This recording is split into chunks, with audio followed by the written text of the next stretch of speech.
Subscribe करें और bell दबाएं ताकि कोई खबर रह न जाए। बिस्मिल्लाहिर्रहमानिर्रहीम, अस्सलाम वालेकुम व्यूअर्स एंड वेलकम टू पुराना पाकिस्तान, जहां ना रोटी है, ना बिजली है, ना गैस है, ना कपड़ा है और ना ही है मकान। आज मैं सबसे पहले जिक्र करना चाहूँगी यहाँ पे एक ऐसी शख्सियत का, हमारे फाइनेंस मिनिस्टर मिफ्ता इस्माइल साहब, जो हमेशा दूसरों को, आवाम को नसीहत करते हुए नज़र आते हैं कि कैसे हमें मिल बांट के एतदाल से एक रोटी के 4 टुकड़े करके आपस में भाइयों को मिल बांट के खाने चाहिए, क्योंकि मईशत का बहुत बुरा हाल है। हमारे मुल्क के पास पैसे नहीं हैं और हमें इस तरह से बचत करनी चाहिए। अगर आवाम मुश्किल में है तो उनको इस तरह से अपना ख्याल रखना चाहिए। और फिर सोने पे सुहागा एहसन इकबाल साहब हमसे कहते हैं कि जहाँ आप 2-3 कप चाय पीते हैं वहाँ अपनी चाय पीना कम कर दीजिए। तो जनाब, जो लोग हमें नसीहत करते हैं, हमें बताते हैं कि कैसे हमें अपने ख़र्चे कम करने चाहिए, उनका ख़र्चा ज़रा सुनिए। गवर्नमेंट रेजिडेंस में शिफ्ट होने के लिए उन्होंने, उनकी नज़र में ज़्यादा नहीं होगा लेकिन आवाम के लिए बहुत ज़्यादा है, 48 लाख रुपए हुकूमत के ख़जाने में से निकाल के उन्होंने ख़र्च किए हैं। अपने गवर्नमेंट रेजिडेंस को उन्होंने उसकी कहते हैं ना कि डेकोरेशन के ऊपर, तज़ीन व आराइश के ऊपर उन्होंने ख़र्च किया है और फिर वहाँ पे शिफ्ट हुए हैं।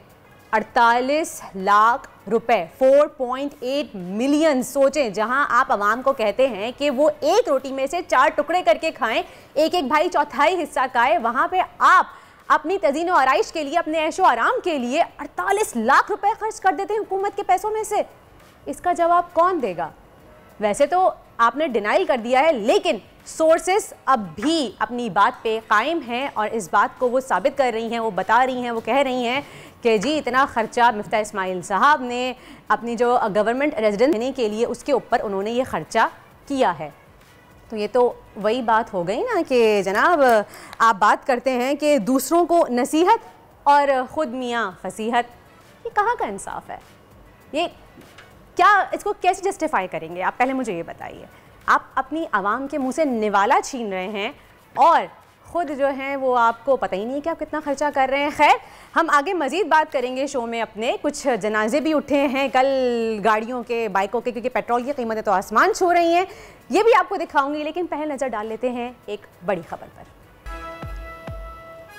मुल्क बचाना है तो बाहर आना है, कप्तान ने इतवार को एहतजाज की कॉल दे दी। कौम के नाम वीडियो पैगाम, दीगर सियासी जमातों को भी पुरअमन एहतजाज में शिरकत की दावत। पेट्रोल का खर्च कम कैसे करें, ईंधन बचाने के लिए कौन से तरीके दुरुस्त और कौन से गलत हैं, ऑटोमोबाइल एक्सपर्ट सुनील मंच आज बताएंगे। रफ्तार कमाल, फुटवर्क बेमिसाल, सलाहियतों से मालामाल, एक नहीं 2 पाकिस्तानियों ने कौम का नाम आलमी सतह पर फ़ख्र से बुलंद कर दिया। MMA फाइटर अनीता करीम और आसिफ हज़ारा की धूम। और बड़ी ईद की बड़ी तैयारियां महंगाई के नज़र हो गईं। कराची में एशिया की सबसे बड़ी मंडी तो सज गई, लेकिन ख़रीदार कभी मवेशी तो कभी जेब देखने पर मजबूर। क्या हैं असल हालात, आज मंडी की सैर भी करवाएंगे।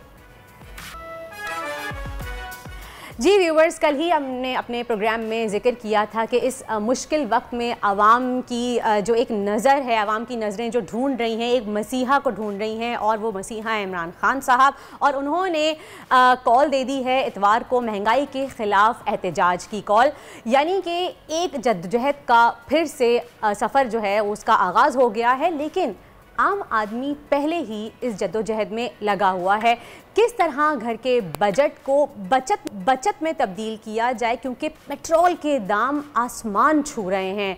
ऐसे में कौन से तरीक़े हैं जिनके ज़रिए हम पेट्रोल की बचत कर सकते हैं। अगर हम बांग्लादेश की बात करें तो एक वक्त था जब हम मिसाल देते थे टके की, कि तुम्हें एक टका भी नहीं देंगे, या फिर एक बड़ा ही फेमस डायलॉग है, बड़ा ही मशहूर हुआ था हुमायूं सईद का, कि तुम बहुत ही ख़राब बिजनेसमैन हो, 2 टके की औरत के लिए तुमने इतना बड़ा नुकसान कर दिया। लेकिन अब हम ये मिसाल के तौर पे इस्तेमाल नहीं कर सकेंगे, क्योंकि टके की जो वैल्यू है वो भी पाकिस्तान की करेंसी के मुकाबले में बड़ी तगड़ी हो गई है। खैर, हम बात कर रहे हैं पेट्रोल की, कि पेट्रोल की बचत कैसे की जाए, घर का बजट कैसे बचत में तब्दील किया जाए। तो इसे बात करने के लिए हमारे साथ मौजूद है सुनील मंच, ऑटोमोबाइल एक्सपर्ट हैं, उनसे बात करेंगे, कुछ टिप्स लेते हैं उनसे। जी सुनील साहब, बताइएगा कि कैसे हम पेट्रोल को बचत में तब्दील करें?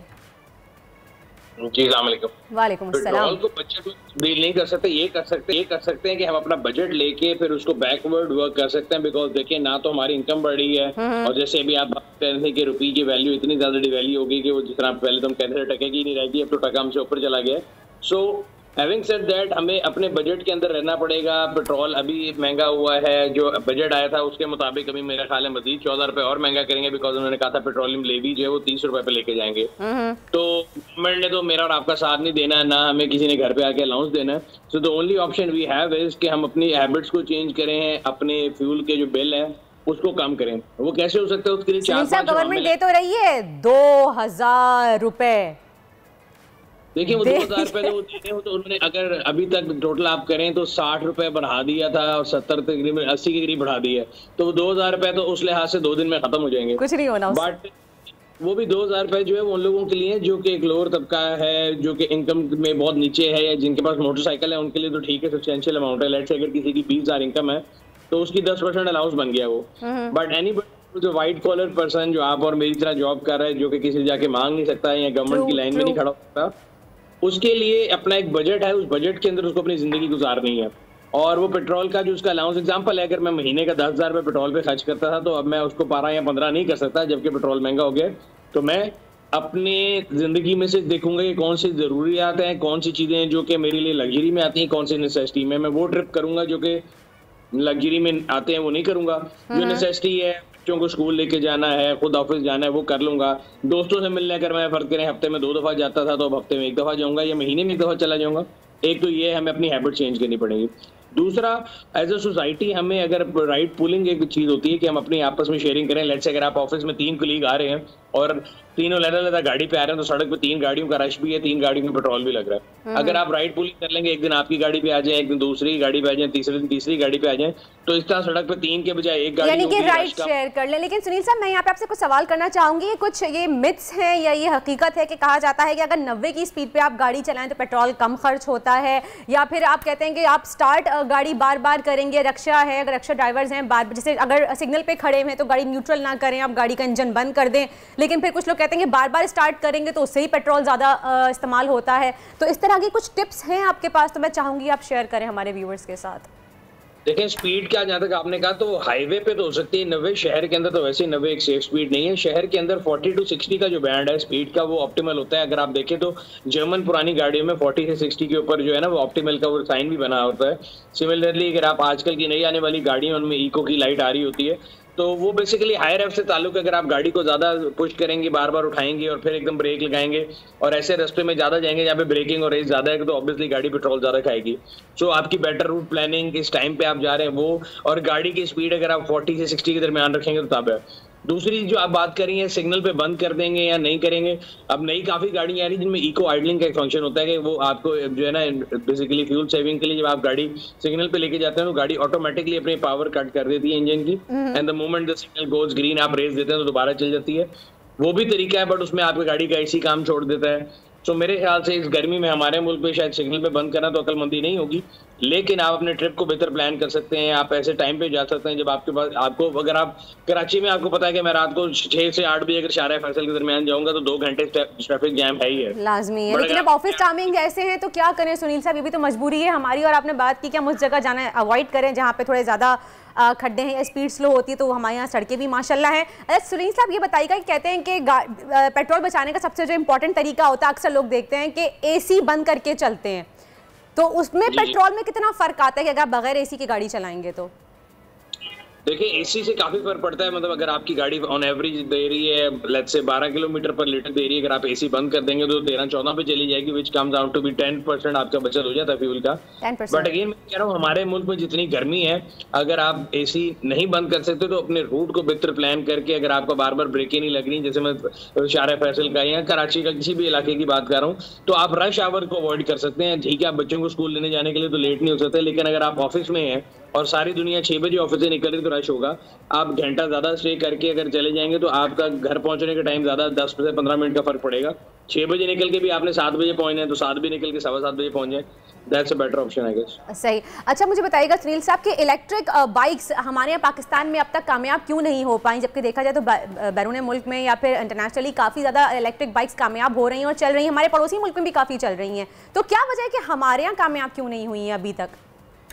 हमारे यहाँ पे जो इलेक्ट्रिक व्हीकल बेसिकली मैं कह दूंगा उसकी जो पॉलिसी है उसमें गवर्नमेंट ने काफ़ी रिलैक्सेशन दी थी और उसकी वजह से बहुत सी जो है ना अगर आप कहें कि लग्जरी सेगमेंट की गाड़ियाँ अगर वो गैसोलीन में होती तो उससे 1/4 प्राइस पे आ गई थी।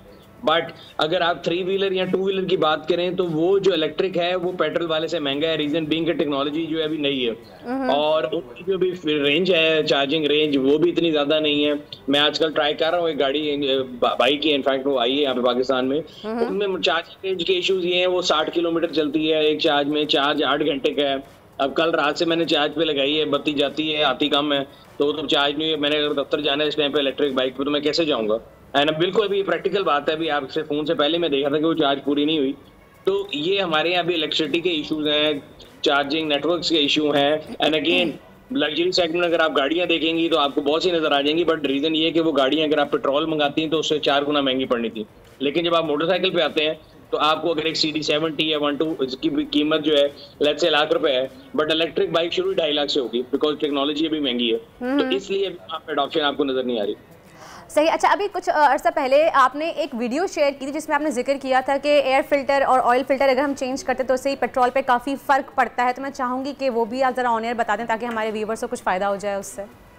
हाँ जी, उसका मकसद बेसिकली है हम हमारी कौम में हम लोग ना पेनी वाइज पाउंड फुलिश लोग हैं। हम लोग पैसे बचाते हैं गाड़ी की मेंटेनेंस के ऊपर। हम कहते हैं ठीक है अभी रहने दो, कोई मसला नहीं, जब तक गाड़ी रुकेगी नहीं तब तक इसका ऑयल नहीं चेंज करना, एयर फिल्टर चेंज करना, ऑयल फिल्टर नहीं चेंज करना। ये समझ लें एक ऐसे है कि मैं और आप इंसान है और हमारी खुराक है, अगर हमें खुराक नहीं मिलेगी तो हम वी कैन नॉट परफॉर्म।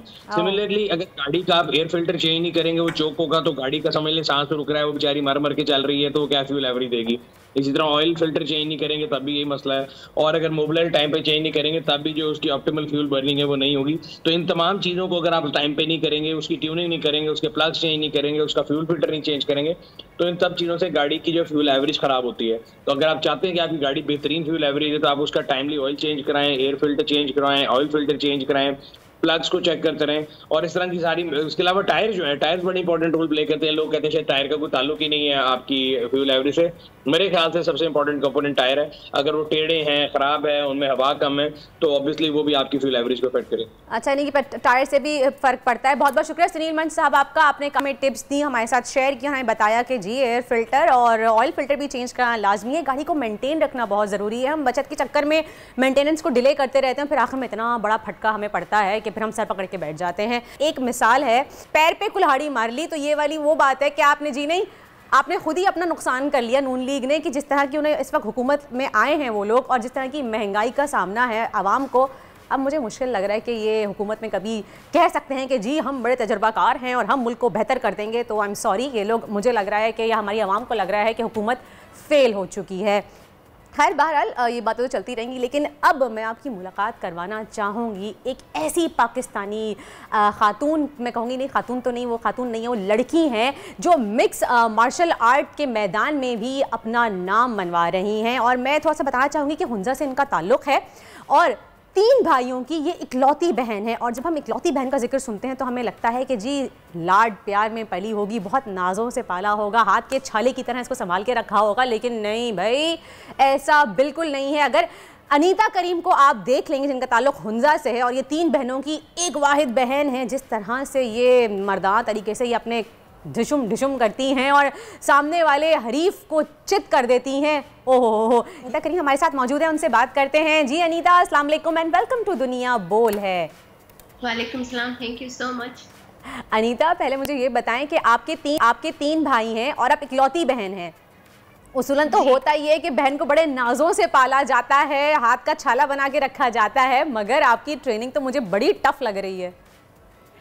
जी लाडली तो हूँ, लेकिन कॉन्फिडेंस भी बनाया है भाइयों ने। How sweet, very good. नहीं, आई रियली अप्रिशिएट दिस कि मैं हमेशा कहती हूँ कि भाई हमारे यहाँ की ख़वातीन को, बच्चियों को इतना स्ट्रॉन्ग ज़रूर होना चाहिए कि वो अपनी मदद आप कर सकें। सेल्फ डिफेंस एटलीस्ट हमें हर बच्ची को सिखाना चाहिए। अच्छा अनीता, मुझे ये बताइए, आपकी मैंने मैच देखा, आपकी फ़ाइट देखी मैंने, पहले ही राउंड में आपने सामने वाले अपने ओपोनेंट को इस तरह से मुक्कों की बारिश की थी, धड़ धुड़ के बेचारी का खून निकल गया था, लहू लुहान कर दिया था, और आखिर में वो बिल्कुल लग रहा था उसके एक्सप्रेशन से कि वो जो है वो बस ऑफेंड हो गई है बहुत ज़्यादा, लेकिन आप फिर भी बड़े सुकून से काम थी। तो आपने क्या कुछ प्लान था कि पहले ही इसको मार मार के डरा देना है? जी बिल्कुल, फाइट से पहले ही हमारी मेरी ट्रेनिंग इसी तरह ही करवाई थी मेरे भाई ने, तो एग्जैक्ट वही हुआ जो फाइट से पहले ट्रेनिंग वगैरह सारा कुछ हमने किया था। तो नहीं, आपने इन्हीं के प्री प्लान आपने कहा था कि जी पहले ही राउंड में इनको मैं चारों खाने चित कर दूंगी ताकि फिर डरना शुरू हो जाए, या गुस्से में कहते हैं ना कि इंसान अक्सर अपने हवास खो बैठता है और सही से परफॉर्म नहीं कर पाता, तो क्या आपने उसी टेक्निक का इस्तेमाल किया? जी बिल्कुल, अगर सामने से अगर पंच लगती है और गुस्सा आ जाए तो कोई भी गलती हो सकती है, तो इसलिए आराम से कूल डाउन होकर फाइट करनी पड़ती है। और मतलब फाइट में दोनों की यही कोशिश होती है कि सबसे पहले कौन डैमेज करेगा। ऑब्वियसली मिक्स्ड मार्शल आर्ट बहुत ही मुश्किल खेल है, और जो हम ग्लव्स पहनते हैं वो भी बहुत सख्त होते हैं, तो अगर एक भी लग जाता है गलती से तो सारा पूरा हमारा खेल खराब हो जाता है। सही। अच्छा, और उसके थर्ड राउंड में मैंने देखा था 2 दफ़ा, एक थर्ड या फोर्थ राउंड में मैंने देखा 2 दफ़ा उन्होंने आपको आपकी कमर से पकड़ के गिराने की कोशिश की, लेकिन जिस तरह से आपने अपना सेल्फ डिफेंस किया, वो आपको पंच मारने की कोशिश कर रही थी, लेकिन आपको उन्होंने लॉक किया हुआ था बाकायदा कमर से पकड़ के, लेकिन आपने सेल्फ डिफेंस जो किया, उनका हाथ बार बार 2-3 बार आपने उनका हाथ पकड़ा है कि उनको पंच नहीं मारने दिया। तो ये डिफेंस कैसे सीखा आपने? ये बड़ा ज़बरदस्त था, आई मस्ट अप्रिशिएट दिस। जी बिल्कुल, वो मुझे ग्राउंड पे ले जाने की कोशिश कर रही थी क्योंकि वो बॉक्सर और रेसलर है, तो जब बॉक्सिंग में उससे नहीं हुआ तो चाह रही थी कि मुझे ग्राउंड पे ले जाके वहाँ पर फिनिश करवाने की, लेकिन मैंने भी यहाँ पर वही ट्रेनिंग की थी कि मुझे पता था, मुझे भाई ने बोला था उससे पहले कि सेकेंड राउंड के ब्रेक में मुझे बोला था कि अब वो तुम्हें ग्राउंड पे ले जाने की कोशिश करेगी, तुमने बस उसको डिफेंड करना है, और अगर तुम जाना चाहती हो ग्राउंड पे तो जा सकती हो, अदरवाइज कोशिश करना कि वो तुम्हें वहाँ लेके ना जाए। सही। अनीता के भाई ही अनीता के कोच हैं, राइट? हम उनसे ही मुलाकात करवाएंगे आपकी। अनीता हमारे साथ रहिएगा, एक छोटे से ब्रेक का वक्त हो गया, कंटिन्यू रखेंगे आपसे गुफ्तगू, और बहुत सवालात हैं जो उनके भाई से भी हमें करने हैं, लेकिन इस छोटे से ब्रेक के बाद कहीं जाइएगा नहीं, देखते रहिए दुनिया बोल है। आजकल जिंदगी ही सुबह आउट ऑफ कंट्रोल है, दुनिया बोल है, दुनिया बोल है। Welcome back after the break. आप देख रहे हैं दुनिया बोल है, और ब्रेक में जाने से पहले हम बात कर रहे थे अनीता करीम से, जो MMA एक्सपर्ट है, यानी कि मिक्स मार्शल आर्ट की मैं कहूँगी कि वो चैम्पियन हैं, और उन्होंने जिस तरह से अपने हरीफ को हराया वो एक अपने आप में बेमिसाल हैं। जी अनीता हमारे साथ हैं, और अनीता मैं आपसे पूछ रही थी कि आप मुझे बता रही थी कि आपके भाई ही आपके कोच हैं, तो कभी ऐसा होता है कि वो थोड़ा सा रहम खा लेते हो आप पे? क्योंकि देखें घर में ट्रेनिंग करना और बाहर जाके ट्रेनिंग करना बहुत फ़र्क है। घर में कहीं भी फिर भी हम चूक जाते हैं, लेकिन आपकी फ़ाइट को देख के लगता नहीं है, लगता है कि आपके भाइयों ने आपको बाहर से ज़्यादा सख्त ट्रेनिंग दी है। तो कितनी डिफ़िकल्ट ट्रेनिंग होती है आपकी? बहुत ज़्यादा सख्त ट्रेनिंग करवाते हैं, ऐसे कोई छूट नहीं देते मुझे। हाँ, जब ट्रेनिंग ख़त्म होती है तब मैं अपने भाइयों की एक लौतेली बहन बन जाती हूँ। उससे पहले मेट पर सबकी तरह, जिस तरह से दूसरे हमारे टीममेट्स होते हैं उसी तरह मुझे भी ट्रीट किया जाता है। चलिए, तो बहुत अच्छी बात है। अच्छा, अनीता के भाई भी हमारे साथ मौजूद हैं, उलुम करीम, उनसे भी सवाल करते हैं। जी उलुम, अस्सलाम वालेकुम एंड वेलकम टू दुनिया बोल है। वेलकम सलाम जी, थैंक यू सो मच। जी, पहले तो बहुत ही फ़ख्र की बात होगी आपके लिए कि आपकी बहन ने जिस तरह से परफॉर्म किया माशाल्लाह से, और आपने उनको ट्रेन किया, सो उस पर कंग्रेचुलेशंस। अब मुझे ये बताइए कि जब भी बहन की बात आती है तो एक ऑटोमेटिकली दिल में एक सॉफ्ट कॉर्नर नेचुरली आई जाता है, और जब बहन ज़ख्मी हो तो भाइयों का लहू तो फुल गर्मा जा, मैं छोड़ूं नहीं अगले सामने वाले को। तो ये आपके लिए कितना डिफ़िकल्ट होता है अपनी बहन को ट्रेन करना, और फिर उसको रेसलिंग में उसको उसमें देखना, रिंग में देखना मार खाते हुए, तो ये कैसे मैनेज करते हैं आप? ऑब्वियसली देखिए, पर्सपेक्टिव की बात है कि आप अगर बहन से प्यार करते हैं तो आप उसको किस तरह प्रोटेक्ट करना चाहते हैं। अक्सर लोग प्रोटेक्ट करते हैं घर में बिठा के या उसके मुहाफ़िज़ बन के या हर जगह उनके साथ जाना है, लेकिन आप ये एक पूरी ज़िंदगी जीनी होती है एक शख्स ने, चाहे वो मर्द हो औरत हो, तो आप जो है ना अपनी बहनों को इस तरह से प्रोटेक्ट ऐसा नहीं कर सकते कि आप हमेशा उनके साथ हों फिज़िकली। तो इसीलिए हमारे कोचेज़ ने, मेरे दोनों बड़े भाई हैं हमारे, उन्होंने जो है ना उनका आइडिया बेसिकली यही था, उनका विज़न ये था कि हर वो बहन जो, क्योंकि हमारी अपनी बहन है, तो हर उस बहन को प्रोटेक्ट करने के लिए हर भाई को चाहिए कि वो अपनी बहन को इस तरह सपोर्ट करे और इस स्पोर्ट की तरफ लेके आए। अनीता को बेसिकली सेल्फ डिफेंस के तौर पे हमने मिक्स मार्शल आर्ट शुरू करवाया था, ताकि कोई भी सिचुएशन, कोई भी सिनेरियो सामने आता है तो उसमें अनीता जो है चूके ना, घबराए ना, और अल्हम्दुलिल्लाह it paid of really well. और अनीता ने जो है उसको एज अ प्रोफेशन भी लिया। ऑब्वियसली खून को फॉल उठता है जब अनीता रिंग में होती है, उसको पंचेस पड़ रहे होते हैं या कोई मार पड़ रही होती है, लेकिन ऑब्वियसली अगर कॉर्नर में कोई कैमरा लगा होता तो शायद जो है ना आपको मेरे एक्सप्रेशंस होते हैं। हाँ, नेचुरली होता है, लेकिन मैं आपको बहुत ज़्यादा अप्रिशिएट करूँगी इस चीज़ पे कि जिस तरह से आपने डिसीजन लिया कि डिपेंड करता है किस तरह से प्रोटेक्ट करें, और जिस तरह से आप अपनी बहन को ट्रेन कर रहे हैं। मैं चाहूँगी कि बाकी जो लोग देख रहे हैं स्क्रीन पे वो भी सीखें कि हमें लड़कियों को एक सिन पे नाजुक बना के नहीं रखना चाहिए, उनको निकालना चाहिए कि वो अपनी बचत खुद कर सकें और अपना नाम रोशन कर सकें और किस तरह से खुद अपने पैरों पे खड़ी हो सकें। अच्छा, आप जो विजुअल्स चल रहे हैं इनकी, अनीता की ट्रेनिंग के हम देख रहे थे, उसमें बहुत ज़्यादा हैवी वेट्स उठा रही हैं ये, तो इसकी कोई ख़ास वजह है कि आप जिस तरह की ट्रेनिंग दे रहे हैं इनको इतने हैवी वेट्स उठाने की? हमारी ट्रेनिंग जो है स्केड्यूल्ड होती है, 2 हफ्ते में 2 दिन हम लोगों की वेट ट्रेनिंग होती है। उसमें सिर्फ हैवी वेट्स उठाने होता है। कुछ वेट ट्रेनिंग्स ऐसी होती है जिसमें छोटे वेट के साथ या बगैर वेट के जो है ना हम लोग बॉडी वेट वर्कआउट कराते हैं, जो कि फाइटर की फाइट के दौरान स्ट्रेंथ, स्टेबिलिटी और एंड्योरेंस के लिए बहुत ज़रूरी होते हैं। तो जो हैवी वेट्स होते हैं ये ऑब्वियसली जितना हैवी वेट्स अच्छे फॉर्म के साथ या अच्छे पोस्चर के साथ एथलीट लिफ्ट करते हैं तो उतना ही उनकी जो ना स्ट्रेंथ में इंप्रूवमेंट होती है, उनके मसल्स उतने स्ट्रांग हो जाते हैं। तो ऑब्वियसली कॉम्बैट स्पोर्ट है, मार खानी होती है, आपको मसल स्ट्रांग करने पड़ते हैं, तो हमें ये चीज़ें जो है ना बहुत ज़रूरी होती हैं। सही, तो इसमें डाइट का भी बहुत ज़्यादा ख्याल रखना पड़ता होगा, बहुत बारीकियाँ होती हैं इस चीज़ में, तो सारी चीज़ों की टेक केयर आप करते हैं अनीता की? जी बिल्कुल, न्यूट्रिशन से लेके ट्रेनिंग हर एक चीज़ तक जो है, इवन की रिकवरी के लिए जो चीज़ें ज़रूरत होती हैं सारी चीज़ें मैं खुद देखता हूँ, अपने लिए भी, अनीता के लिए भी ऑब्वियसली। और ये है कि जब भी हमारा सीज़न ऑन होता है, जब फाइट आ रही होती है, तो हमारी जो है जो न्यूट्रिशन है, जो हमारी डाइट होती है वो बहुत डिफरेंट होती है। जब फाइट ना हो तो तब थोड़ा सा हम रिलैक्स हो जाते हैं। अच्छा, आप खुद एक फाइटर हैं, तो आप इस तरह से रिंग में आके मुकाबले नहीं करते? मैं भी करता हूँ। मेरी सबसे हाईलाइटेड परफॉर्मेंस 2016 में मैं इंडिया के अगेंस्ट जो विन की थी मैंने, वो जो है सबसे हाईलाइटेड परफॉर्मेंस थी और मीडिया में जो है काफ़ी उसका शोर हुआ था। तो अरे वाह। उसके बाद पाकिस्तान में मिक्स्ड मार्शल आर्ट्स का जो है बहुत ज़्यादा फ़रोग मिला था, तो उसके लिए मैं आप सब मीडिया वालों का बहुत बहुत शुक्रिया अदा करना चाहूँगा। रिसेंटली अप्रैल में जो है ना मैंने फ़ाइट की थी ईरानी ओपोनेंट के साथ, तो वो मैंने विन की थी। उसके बाद इंशाल्लाह 9 जुलाई को फिर मेरी दोबारा से फाइट है, तो ये तो हमारा तो चलता रहता है जी। चलें, ज़बरदस्त। अच्छा अनीता, मुझे आप ये बताएं कि आपने डेफिनेटली, आपके भाई भी माशाल्लाह बड़े फाइटर हैं, बचपन से उनको देखा होगा फाइट करते हुए, ट्रेनिंग करते हुए, तो बचपन से ही शौक हो गया था? वो कहते हैं ना कि 3 लड़कों के साथ जब एक लड़की रहती है तो वो भी जो है वो लड़का ही बन जाती है, ऐसे ही कपड़े पहनती है, वैसे ही पंचेस करती है। तो क्या ये वजह थी कि बचपन से ही शौक पैदा हुआ या फिर भाई आपको इस फील्ड में लेके आए?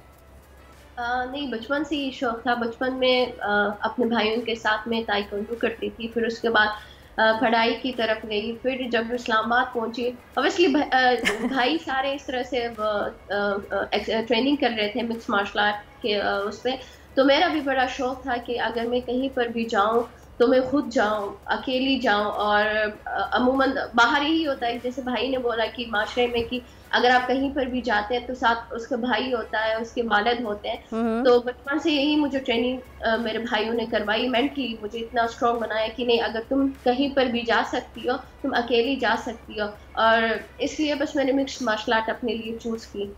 चलें जी, बहुत ज़बरदस्त, बहुत बहुत शुक्रिया आपका। दोनों बहन भाई हमारे साथ मौजूद थे, अनीता और उनके भाई। और ये एक सबसे अच्छा मैसेज गया है मेरे ख्याल से हमारे व्यूवर्स को कि लड़की को, बहन हो, बेटी हो, कभी भी कमज़ोर ना बनाएं, उसको इंडिपेंडेंट बनने दें, माशरे में निकलने दें, उसकी इजाज़त दें। बेटा तुम निकलो, हम तुम्हारे पीछे खड़े हैं, तुम अपनी मदद आप कर सकती हो, तुम अपनी बचत खुद कर सकती हो।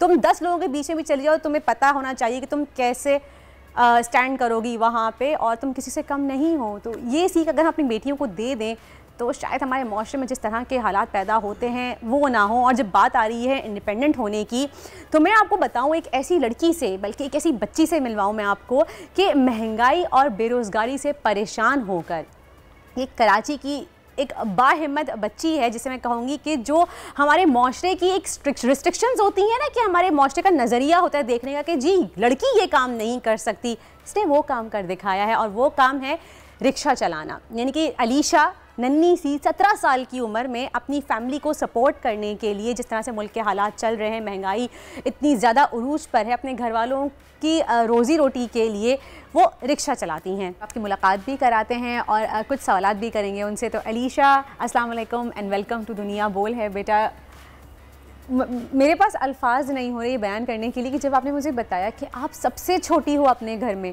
और आपने ये ज़िम्मेदारी उठाई है रिक्शा चलाने की, तो आपने बताया कि आप फैक्ट्रीज़ में काम करती थी लेकिन इतनी ज़्यादा इनकम नहीं होती थी, तो रिक्शे से आपको इतनी इनकम हो जाती है कि आपकी फ़ैमिली का आराम से गुजर बसर हो जाता है? जी, बस सही से गुजारा नहीं हो पाता, कि मतलब कि कभी लगती है कभी नहीं लगती है। अच्छा, कभी दिहाड़ी लगती है कभी नहीं लगती। अच्छा, तो आप डिग रोड पे रहती हो, तो आप अपने एरिया में ही रिक्शा चलाती हो या उसके अलावा दूर दूर की सवारी भी लेती हो? जी, जब पहले अब्बू ज़िंदा थे तो मैं अब्बू के साथ हर जगह जाती थी, तो जब से वो फोत हुए हैं सिर्फ अपने इलाके में ही चलाती। अब तो आपके इलाके में आपको लोग पहचान गए होंगे। तो अच्छा, ज़्यादातर फीमेल्स बैठती हैं रिक्शे में या मर्द हजरात भी बैठते हैं? नहीं, फीमेल बैठती हैं। सिर्फ फीमेल्स को लेती हो, सही। अच्छा, तब ये बताओ कि इतनी महंगाई हो गई है, पेट्रोल की कीमतों में इतना इजाफा हो गया है, तो कैसे मैनेज कर रही हो चीज़ों को? कि कुछ होता है कि घर लेके जा सको, ये सारा कुछ पेट्रोल में ही लग जाता है? किराया कुछ पेट्रोल में ही लग जाता है। अब देखिए, इस पर क्या बोलें, हम शुरू से यही बात कर रहे हैं कि पेट्रोल इतना महंगा हो गया है कि जो रोज़ दिहाड़ी पे काम करने वाले शख्स, जिस तरह से अलीशा को देखें काम कर रही हैं, जब सब सारे पैसे ही पेट्रोल में ही लगा देंगी तो घर क्या लेके जाएं। अलीशा, ये बताओ कि रिक्शा चलाना आपने अपने वालिद से सीखा था? जी, अब्बू शुगर के मरीज़ थे, वो मेरे साथ बैठते थे, उनकी तबीयत सही नहीं रहती थी, तो फिर उनसे सीखा और फिर उसके बाद आपने इसको कंटिन्यू किया। तो शुरू से सोच लिया था कि मैं रिक्शा ही चलाऊंगी? बस फिर घर की मजबूरियां थी, मैं पढ़ाई करती थी, अब्बू बीमार हो गए थे, फिर मैंने अब्बू ख़रीदा रिक्शा, बाहर लोगों को दे रहे थे, तो फिर सब ने, किसी ने मना किया कि ख़राब करके दे देंगे, फिर मेरे अब्बू ने कहा मेरी बेटी मेरा बेटा यही चलाएगी इस रिक्शे को। क्या बात है, क्या सोच है ऐसी। अच्छा, आपके रिक्शे के पीछे एक शेर भी हम देख रहे हैं कि लिखा है कि इतना डरती क्यों हो, बाप का साया सर पे है, ये आपने लिखवाया? जी, मैंने लिखवाया। और ये अब्बू बोलते थे आपके, कहते थे ये, या ये फिर शेर ऐसे ही आपने लिखवाया है? ये मैंने खुद अब्बू की डेथ के बाद मैंने खुद लिखवाया, अब्बू की याद में लिखवाया। आप, मैंने देखा रिक्शे को बड़ा प्यार से, बहुत प्यार से रखती हूँ कि जैसे अब्बू की एक निशानी है ये आपके पास।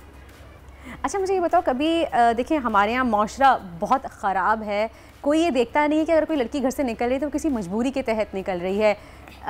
बहुत ही अफसोसात कहना पड़ता है कि जो लड़के होते हैं ना, अक्सर बाइक्स वगैरह चला रहे होते हैं, वो अक्सर परेशान करते हैं लड़कियों को। जो लड़कियां तो गाड़ी भी चला रही हो तो उनको भी तंग करते हैं, आपको ओवरटेक करने की कोशिश करते हैं बिला वजह। कभी ऐसा हुआ है कि आपके साथ किसी ने परेशान करने की कोशिश की? एक बार हुआ था, वो काफ़ी, मतलब कि इन 4-5 महीने हो गए, तो मैं सवारी छोड़ कर आ रही थी, मेरे पीछे पीछे बाइक लेकर आ रहे थे, तो आगे रेंजर्स खड़ी हुई थी, तो मैं उनके पास जाके रुक गई। रेंजर्स के पास जाके रुक गई, तो उनसे मदद मांगी आपने या खाली? बस मैं जैसे रुकी हूँ, बोलने वाली थी, वो निकल गए थे। वो निकल गए, सही। तो देखिए, बराए मेहरबानी इस तरह से बच्चियों को परेशान ना करें। अगर कोई बच्ची इस तरह रिक्शा चला रही है और इस नन्ही सी उम्र में चला रही है, तो उसको सपोर्ट करने के बजाय, उसकी मदद करने के बजाय परेशान तो ना करें कि वो घर में बैठ जाए। ये हमारा माशरा पता नहीं कब सुधरेगा। और ख़ासतौर पे लड़के, आपके घर में भी बहन है, आपके घर में भी माँ है, आपके घर में भी बेटी है, तो ध्यान रखें इस चीज़ का, तंग ना करें बिला वजह। अच्छा, मुझे ये बता, तुम्हें टायर वायर चेंज करना आता है? टायर पंचर हो गया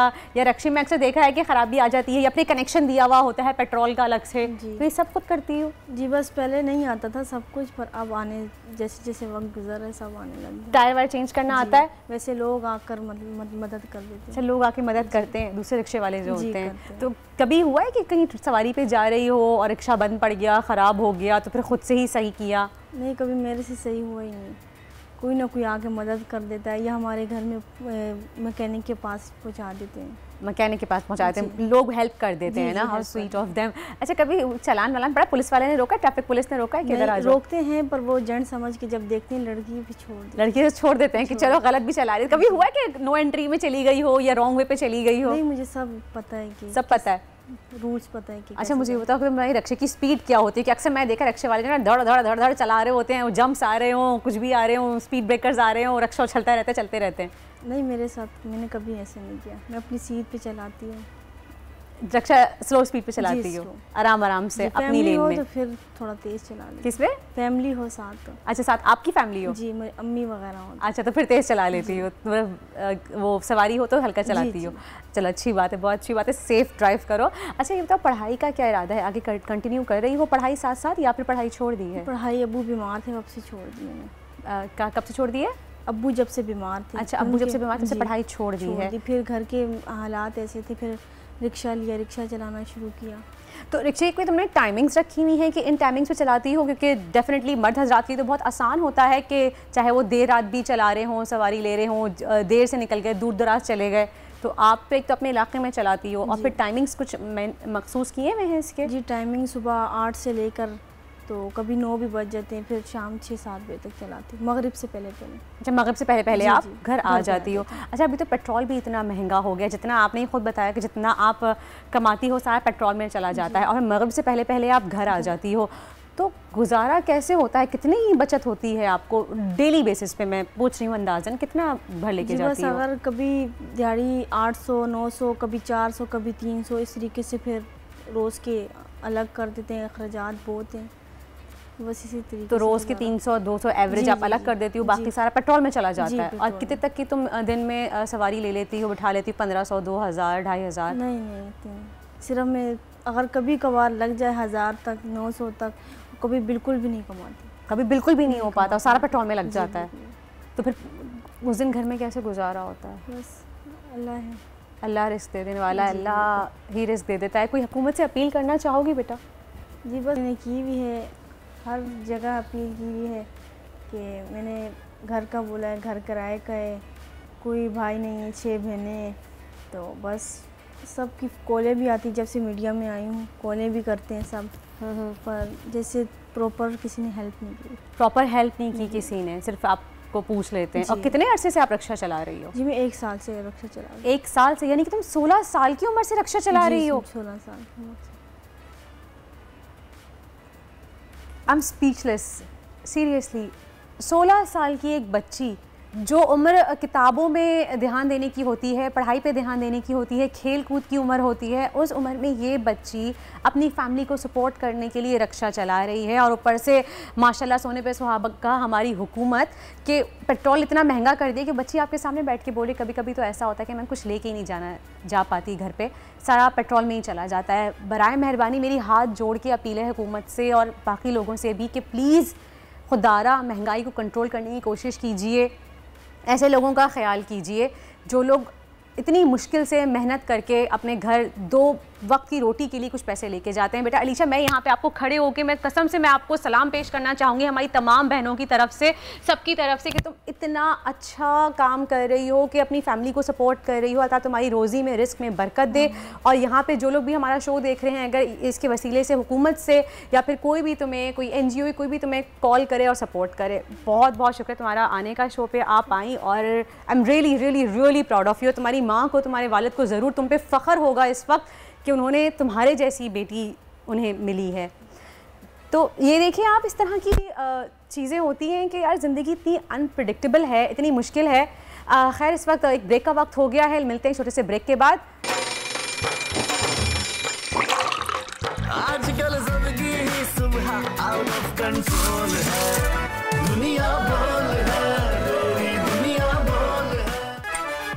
welcome back after the break. आप देख रहे हैं दुनिया बोल है, और जैसे कि आप देख रहे हैं कि आज मेरे दोनों होस्ट जो साथ होते हैं, मेरे फ़हीम और तलहा, उन्होंने मुझे धोखा दे दिया है। दोनों नहीं है, फ़हीम को क्योंकि जाना था जानवर वगैरह ख़रीदने के लिए, क्योंकि जब मंडी लगती है तो लड़कों के सबसे ज़्यादा शौक यही होते हैं कि रोज़ाना मंडी पहुँचे हुए होते हैं। तो फ़हीम ने आज कहा था कि भाई आज मुझे मंडी जाना है जानवर वगैरह देखने के लिए, मैं देखूँ कि भाई ईद पर क़ुरबानी के लिए कि मवेशियों का जो हमें इंतखाब करना होता है, कैसे करें, क्या करें, उनके रेट्स क्या चल रहे हैं। तो फ़हीम फ़िलहाल पहुँचे हुए हैं वहाँ पर मवेशी मंडी। तो आइए कनेक्ट करते हैं और पूछते हैं फ़हीम से कि क्या सूरत हाल है वहाँ की। जी फ़हीम, ओवर टू यू, बताइएगा कैसा गुजर रहा है आपका दिन वहाँ पर, और कीमतों की जो बात है तो वो बताएं, कितने का रेट चल रहा है बकरे का, गाय का, कितने मिलेगी हमें?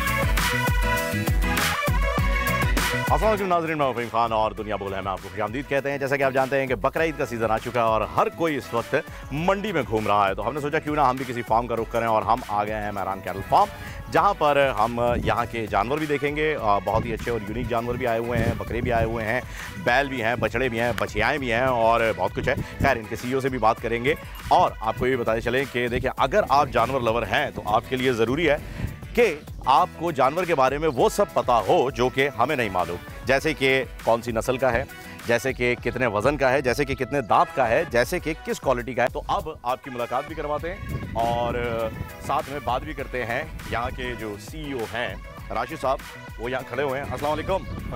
कैसे हैं राशिद साहब आप? खैरियत से? ठीक ठाक माशाल्लाह से। बकरा ईद का सीज़न तो आप लोगों का सीज़न होता है, ऐसा ही है? जी बिल्कुल। सबसे पहले तो मैं जानना चाहूँगा कि देखिए, ये जो हमें एक बछड़ा दिखा है यहाँ पर, ये मुझे बड़ा पसंद आया, तो मैंने कहा चलें इसके साथ ही जो है वो हम शुरुआत करते हैं। इसकी कोई डिटेल बताएं, कौन सी नस्ल है, क्या है?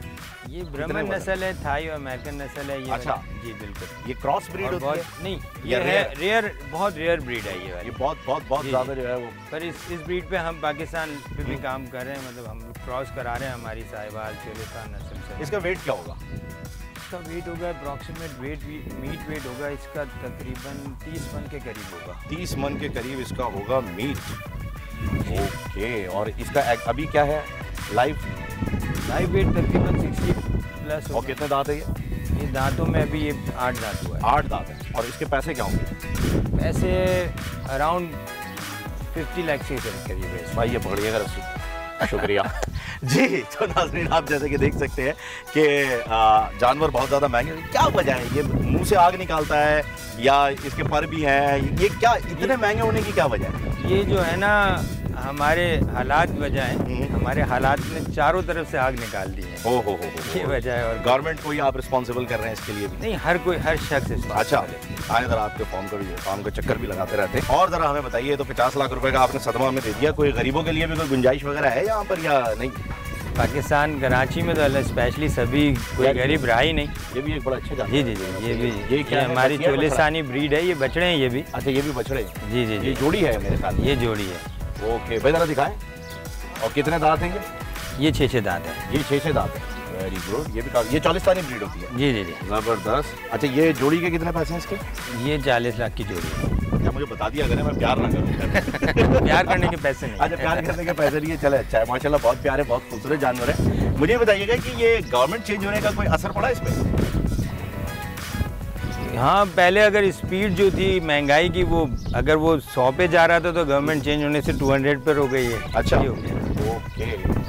उसको थोड़ा सा पीछे करें यार, ये टक्कर तो नहीं मार? नहीं, ये सब पले में हमारे यहाँ के। अच्छा, सारे आपके यहाँ के पले हुए हैं। हाँ। तो ये मुझे बताइए, इसके अंदर क्या टेक्निकलिटीज क्या देखनी होती है? जब कोई कुर्बानी के लिए आता है तो वो सबसे पहले क्या चीज़ देखता है? खूबसूरती देखता है, नस्ल देखता है, क्या चीज़ देखी जाती है? बस जैसे डायमंड है ना, कट, कलर, क्वालिटी। अच्छा, ये भी यही सारी 3 C's देखे जा रहे हैं इसके भी, है जी? Cut, colour and quality. हाँ, मतलब नस्ल, वेट, कलर, ये सारी चीजें देखी जाए। माशाल्लाह, बहुत अच्छी। ये भी हमारी एक पाकिस्तानी ब्रीड है। इधर ले आना, लेकर आओ, आगे ले आओ। इधर ले आना।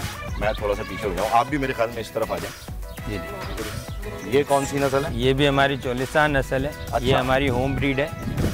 ये भी। और इसके क्या? ये भी दांतों में अभी इसकी 4 हुआ है। कमर है जो कोहान। हाँ, ये बड़ी कुछ ज्यादा ब्रॉड है। इसकी ये क्वालिटी होती है? हाँ, क्वालिटी यही है इसकी। अच्छा, ये 4 दांत है? ये भी जवान है, बिल्कुल 4 दांत है। ये रो रहा है, क्या हो गया बेटा? ये तुमने हाथ लगाया। हलाल नहीं होना चाह रहे हैं आप? कोई बात नहीं, चलो। इसके ये लग रहा है हलाल करना चाह रहा है। बहरहाल, ये मंडी पे जाते हुए इस चीज़ का बहुत ज़्यादा ख्याल रखिएगा नाज़रीन आप, कि बहुत सारे लोगों को ये चेक करने की ज़रूरत होती है कि ये गाय जो है वो किस तरीके से बिकेगी। तो मैं आपको ये बता दूं कि भाई साहब, अगर जे वो नहीं बिकती तो फिर ठीक है, अच्छी बात है, आप खरीद लीजिए। लेकिन अगर वो बिदक गई ना, तो आपकी कुछ फसलियाँ जो हैं वो भी अपनी जगह से खेल सकती हैं। इस बात का बहुत ज़्यादा ख्याल रखिएगा। क्या वजह क्या होती है राशिद साहब, ये गाय को जो है वो इतना इंस्पेक्ट क्यों किया जाता है? लोग कहते हैं यार बछड़ा ले लो वो सही है, गाय पर मुतमईन क्यों नहीं होते? गायों का मसला ये कि जो लोकल जानवर जो पंजाब से और आ रहे होते हैं ना, उनकी एक तो कोई भी पता नहीं होता, वो कभी कभार उनकी इतनी अच्छी चेकिंग नहीं होती और फिर आके फिर बाद में परेशानी होती है। पर हमारे जो फार्म के जितने भी होते हैं वो बड़े केयर के साथ उनको पाला जाता है, उनकी पैटनिंग, उनकी ग्रोइंग की जाती है, तो वो उसमें कोई ऐसा मसला नहीं होता। इनकी स्पेशल होता है, ऑर्गेनिक वंडा होता है हमारे यहाँ पे। जी बिल्कुल। उसमें ऑर्गेनिक यानी उसमें देसी घी है, मक्खन है, बहुत सारी चीज़ें हैं उसमें। और जितना भी फीड है, नहीं ड्राई फ्रूट्स तो हाँ एक थोड़ा सा बराए नाम खिला देते। अच्छा वो बराए नाम है तो ये देखें, ये भी ब्राह्मण में एक है बछड़ी, ये भी है। अच्छा जी, वेरी गुड। इधर लाओ भाई, ये बछड़ी है। ये भी अभी खीरी है, ये नेक्स्ट ईयर की। अच्छा ओके भाई, ये जरा कुछ ज़्यादा ही वाकई नेक्स्ट ईयर की है, नाराज़ हुई है ये कुछ। इसके कितने, ये खीरी है यानी इसके 2 दांत पूरे नहीं हुए? हाँ जी। अच्छा, और इसके क्या पैसे? ये भी नेक्स्ट ईयर के पैसे हैं। तो नेक्स्ट ईयर के बता दें, 1 साल के आप जरा महंगाई वगैरह का हिसाब लगा लें। समझे शहबाज शरीफ साहब की हुकूमत रहेगी, आप बताएं तो ये फिर 50 की हो जाएगी। और खान साहब की हुकूमत आ गई तो फिर हो सकता है 40 की हो जाए। अच्छा फिर 40 की हो जाए। यानी ये नाजरीन बता रहे हैं कि खान साहब की हुकूमत में महंगाई कम थी और शहबाज शरीफ साहब की हुकूमत में महंगाई ज़्यादा है, जबकि उन्हें खुद भैंसें पालने का बड़ा शौक है। उनकी भैंसों को नीलाम भी किया था इमरान खान साहब ने आते ही, तो ये भी एक बड़ी अच्छी बात थी। अच्छा मुझे ये बताइएगा, ऑन एवरेज आपके पास जो जानवर होते हैं आए तरह, जैसे ये ऑस्ट्रेलियन है, छोटे जानवर भी मैं देख रहा हूँ, ये क्या एक अगर आम आदमी खरीदना चाहे तो क्या अपनी रेंज बनाए जिसके ऊपर एक अच्छा जानवर वो ज़िबा कर सकता है? हमारी ये टोटल अपनी पूरे साल की हमारी पलाई होती है, तो उसमें तो ये होता है कि साल का खर्चा ही इतना हो जाता है, तो एक अप्रॉक्सीमेट 3-3.5 लाख से स्टार्ट होता है हमारे। अच्छा, ये फार्म का जानवर इतना महंगा क्यों होता है, मंडी में सस्ता क्यों मिल जाता है? पूरा केयर की जाती है, उसकी वैक्सीन से लेके हर एक चीज़ की केयर की जाती है, फिर उसको फीड जो है वो सारा ऑर्गेनिक मिल रहा होता है। और जो आम जो पल रहे होते हैं वो जंगल में जानवर चर रहे होते हैं, कचरे से खा रहे होते हैं, हमारे यहाँ पर ऐसा नहीं होता। आप इन जानवरों के साथ बिल्कुल खड़े रह जाएं, ये ना मारते हैं ना कुछ करते हैं, ये बिल्कुल इंसानों के साथ हिले जुले होते हैं, जंगली जानवर नहीं होते हैं। ये एक इसकी खास हो जाए कि लोग जो अपने छोटे बच्चों के लिए लेते हैं जानवर, तो उनके जो है वो ये हमारे फार्म की एक ब्यूटी है। अच्छा, कहाँ है भाई इनकी एक ब्यूटी क्वीन आ रही है? ब्यूटी क्वीन भी देख लेते हैं। बटरफ्लाई नाम है इसका। बटरफ्लाई, माशाल्लाह, वेरी गुड। ये गुलाबी कहलाती है? जी गुलाबी कहलाती है। अच्छा, कितने दांत है ये? ये अभी 2 हो रही है। 2 हो रही है, यानी ये भी अगले साल पे? नहीं, ये इसी साल सोल्ड हो गई है। माशाल्लाह माशाल्लाह। तो इसके क्या पैसे आपने रखे हैं भाई, कितने लाख बता दो ताकि प्यार करना बंद करूँ? ये 10 लाख रुपए की। अच्छा, कुछ चलेगा, ये सोल्ड हो गई है हमारे पास। अच्छा, 10 लाख में सोल्ड हो गई। गुलाबी ले आना। और वेरी गुड वेरी गुड, ये माशाल्लाह बड़ी अच्छी। ये इसका क्या वजन क्या होगा इसका? मीट का वजन मीट का तकरीबन 12 मन के करीब होगा। 12 मन के करीब इसका मीट होगा जी, माशाल्लाह, ज़बरदस्त, बेहतरीन। अच्छा, ये क्या वजह है, लोग मैंने देखा अक्सर जो है वो लोग वेट देख के पैसों का हिसाब लगाते हैं, उसका क्या रीज़न होता है? बेसिक जो भी जब कोई भी आप चीज़ लेते हैं ना, उसका एक बेस रेट होता है। तो ये हम जो भी जानवर लेते हैं उसका बेस रेट मीट से निकलता है, यानी कि मीट का जो रेट होगा उसके हिसाब से फिर उसकी कलर पे, फिर ब्यूटी पे, फिर वो सारी चीज़ों के हिसाब से फिर वो फिर लग्जरीज की तरफ बाद में जाएगा। बेसिक जो है वो बेसिक मीट से कैलकुलेट होगा। जी, इतने रुपए केजी चल रहा है तो इतने के हिसाब से होगा, फिर आप लग्जरी की तरफ जाते हैं। जी, वेरी गुड, जबरदस्त। तो कितने जानवर इस साल आपके पास थे और कितने जो है वो आप माशाल्लाह से बेच चुके हैं, कितने रह गए? अल्हम्दुलिल्लाह अराउंड हमारे पास 200+ कैटल से ये। अच्छा, बछड़े और बछियाँ? बछड़े और बछड़ियाँ थी, और यही 100-200 के करीब हमारे गोट्स और दुम्बे वगैरह थे। अल्हम्दुलिल्लाह ऑलमोस्ट हमारा 90% माल सेल 90% सेल हो गया। नाज़रीन, ये आप देख सकते हैं कि यहाँ पर हमें करीब जो हमने जितनी भी जानवर देखे हैं उनमें मिनिमम जो है वो एक 1 मिलियन हमें मिला है, यानी इससे ऊपर के ही जानवर 2 मिलियन, 2.5 मिलियन, 4 मिलियन, 5 मिलियन के हमने देखे, और ये बता रहे हैं जनाब के माशाल्लाह से ये बिक चुके हैं। यानी लोग आज भी जो है वो कुर्बानी में सबसे पहले शौक देखते हैं और अपने शौक के हिसाब से जो है वो कुर्बानी कर रहे होते हैं। सुन्नत इब्राहिमी को बढ़ चढ़ के। हाँ जी, सुन्नत इब्राहिमी की जो है वो जाहिर सी बात है एक फरीज़ा समझते हुए करते हैं, तो इसमें दिल खोल कर जो है वो लोग खर्च करते हैं पैसे। ये इसके अंदर कोई बखील किस्म का जो है ये शौक़ नहीं है कि आपने थोड़ी बहुत कंजूसी करके जो निपटा लिया। तो आप देख रहे हैं खूबसूरती के भी पैसे हैं, जानवरों के भी पैसे हैं। अब ज़रा बकरों की जानिब जो है वो हम रोक कर लेते हैं ताकि हमें पता चल जाए कि जी बकरों का क्या हिसाब किताब चल रहा है। भाई साहब, हम तो मेरे ख्याल में आपके पास से कोई गाय में अफोर्ड नहीं कर पाएंगे। नहीं, बिल्कुल ले सकते हैं। बकरा वगैरह जो है वो देख लेते हैं, शायद हमारे भी जो है वो ज़बिया हो जाए साल का। तो आए बकरों की तरफ चलते हैं।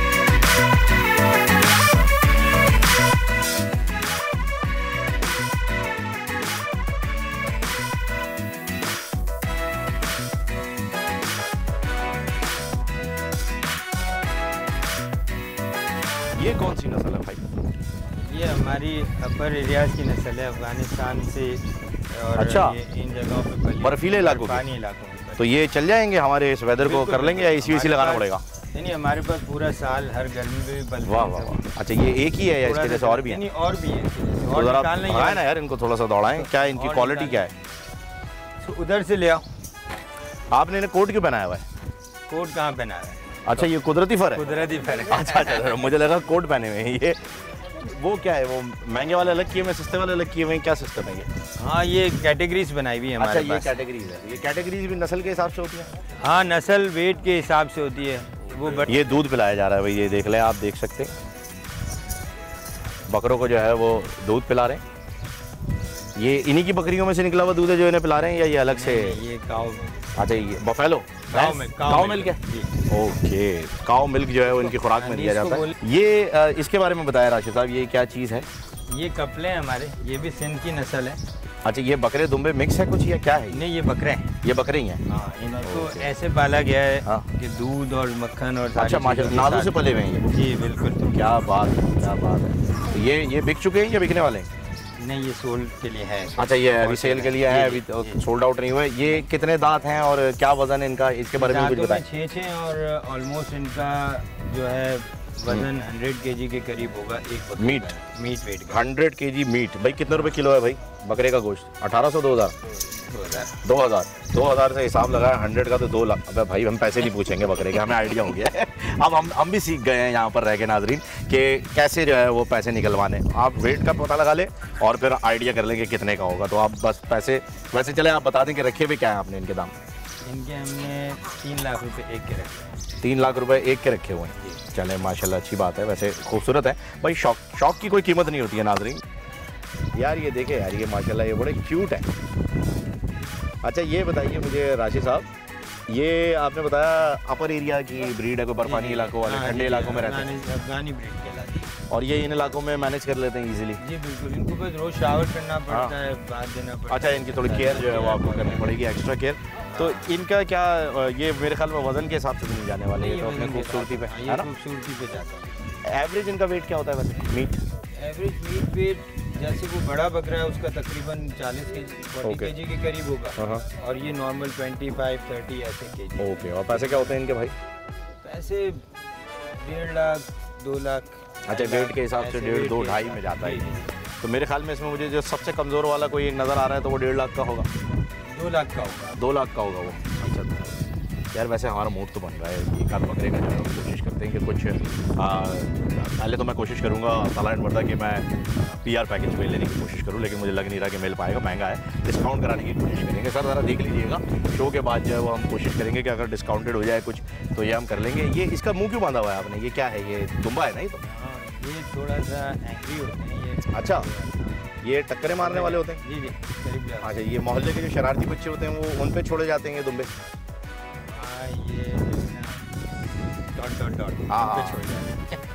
ये डॉट जो है वो मैं फिल कर सकता हूँ वैसे, क्योंकि बचपन में ना हम जब बच्चे थे नाजरीन तो हम ऐसे दुम्बे के आगे यूं मार के खड़े हो जाते थे, फिर जब दुम्बा हमें मारता था तो हम खड़े नहीं हो सकते थे। ये एक अलग बात है। तो नहीं भाई मैं लॉन्ग टेल, अच्छा मैं मजाक कर रहा था बिल्कुल। अच्छा ये ऑस्ट्रेलियन ब्रीड की आपने बात की, ऑस्ट्रेलिया से जो शिप आते हैं करीब साल भर या कोविड से 1 आध साल पहले जो है ऐसा हुआ था कि कुछ बीमार जो है वो शिपमेंट आ गई थी, तो उस वक्त आपकी इंडस्ट्री में कुछ फ़र्क पड़ा था? आपके पास आए थे कुछ इसमें से? शायद कि ये जो लंपी डिजीज जो आई थी वो शायद कि उसी का ही उसी कैटेगरी से आई। बिल्कुल। तो लंपी ने आपकी इंडस्ट्री को कितना नुकसान पहुंचाया? मैंने देखा सैकड़ों हज़ारों जानवर जो हैं वो मरे उससे। बहुत ज़्यादा नुकसान पहुंचाया, प्लस जो मतलब मायने की जगह पर जो मीडिया ने जो उस पर हाइप क्रिएट की ना, मतलब वो अगरचे बीमारी 10% थी तो उसको 200% शो किया गया। और फिर हमारे यहाँ पे दूध का ना बिकना, मीट का ना बिकना, जबकि ऐसा कुछ भी नहीं था। ऐसा कुछ नहीं था। और ये बीमारी जो है वो अगर आप इसकी रिसर्च करें तो आपको पता चलेगा कि ये बीमारी 1980 से है और जानवरों में पाई जाती है ये।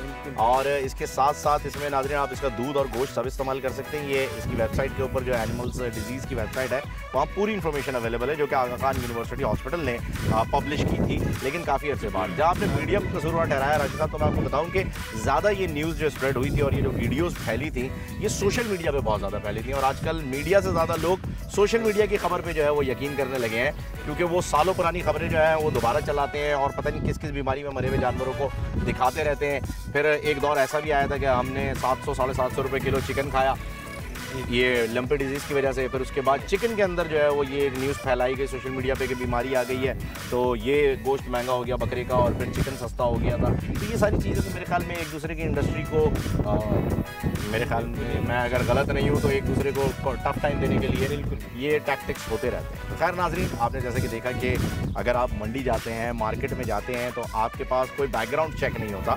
मेरे ख्याल में यहाँ पर अगर किसी आप फार्म से लेते हैं, इनके फार्म से या किसी भी फार्म से आप लेते हैं, तो आपको ये ज़रूर अंदाज़ा हो जाएगा कि फार्म से अगर आपको जानवर महंगा मिल रहा है तो उसकी वजह यह है कि वो वैक्सीनेटेड है, उसकी खुराक अच्छी है, उसे ऑर्गेनिक फूड दिया जा रहा है, वो आपके लिए ह्यूमन फ्रेंडली है क्योंकि इंसानों के साथ रहा है, और उसके अंदर कोई सबसे बड़ा पॉइंट ये है कि किसी किस्म की बीमारी नहीं होती। क्योंकि अगर बीमारी होगी तो ये लोग खुद ही उसे नहीं बेचेंगे। फार्म की एक अपनी पहचान होती है, एक अपना नाम होता है, और नाम बनाने में बड़ा टाइम लगता है। अगर एक आध जानवर भी ऐसा बेच दिया तो नाम भी ख़राब हो सकता है। और राशिदा, बहुत बहुत शुक्रिया आपका। मेरे ख्याल में आप लोगों का सीज़न चल रहा है जिस पर आपने हमारे लिए बहुत ज़्यादा टाइम निकाला है, तो थैंक यू सो मच। और इंशाल्लाह हमारी ख्वाहिश होगी कि दोबारा यहाँ पर आ सकें, और आपकी ख्वाहिश होगी कि इमरान खान साहब की हुकूमत आए तो जानवर सस्ते हो जाएँ। हमारी ख्वाहिश है बस जो भी आए वो सिंसियर आए, वो सिंसियर आए। बड़ी मुश्किल ख्वाहिश रख लिया आपने। मेरे ख्याल में ये इससे बेहतर नाज़रीन यही होगा कि कोई भी ऐसे हुक्मरान आ जाएं जो कि आवाम को रिलीफ दे सकें। जानवरों के महंगे होने की एक बड़ी वजह आपको बताया चलें कि लंपी डिजीज़ जो आया था उसकी वजह से भी बहुत सारे लोगों के बहुत सारे जानवर मरे हैं, जिसकी जाहिर सी बात है कि रिकवरी भी की जाएगी। तो जो एवरेज आपके प्रॉफिट की 10 जानवरों पर होती है, अगर उसमें से 4 मर गए तो 6 को उसका खमियाजा भुगतना पड़ेगा, क्योंकि इनका भी हक है और आपका भी हक है कि आप अपनी कुर्बानी में ज़्यादा से ज़्यादा खर्च करें ताकि सुन्नत इब्राहीम फरीज़ा जो है वो आप बखूबी अदा कर सकें। वोट यू सलाह वर्दा।